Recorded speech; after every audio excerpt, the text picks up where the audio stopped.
பார்த்தீங்கன்னா இப்போ நாங்கள் உரல் இடிக்கிற விஷயமெல்லாம் மறந்துட்டோம். ஆனால் நாங்கள் திரும்ப வந்துட்டோம். எங்கள் உரலில் நாங்கள் இடிக்கிறோம். சரியா? இந்த செத்தல் மிளகா எல்லாம் போட்டு இதுக்கு இடிக்கணும். இதில் போட்டு இடித்து கொள்ளுவோம். பெருஞ்சீரகத்தையும் நாங்கள் கொஞ்சம் இதுக்கு சேர்த்து இடித்து கொள்ளுவோம். சரி, அளவாக உப்பு போடுறோம். அப்புறம் நாங்கள் குழச்சிட்டு இருக்க பார்த்து கொள்ளலாம்.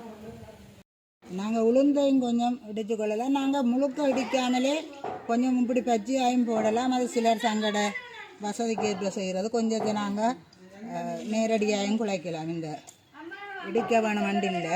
சரி, மாதிரி இது மறந்ததாலான்னு இப்போ பார்த்தீங்களா எங்கட. சரி, இதை நாங்கள் திருப்பி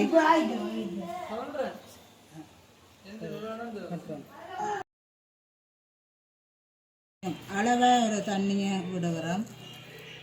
விட்டு கொஞ்சம் பதமாக குழைச்சிட்டு தான் நாங்கள் கையால் குழைக்கணும்.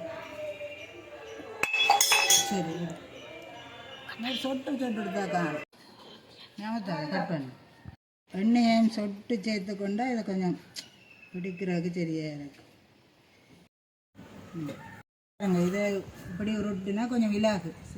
இதை இப்படி எடுத்து ஒரு உருண்டை ஆக்குறது. உருண்டை ஆக்கி போட்டு இதில் கொஞ்சம் எண்ணெயை பூசினா வேண்டாம் சுகமாக இருக்கும். பேருந்து அப்படியே கட்டக்கூடியதாக இருக்கும்.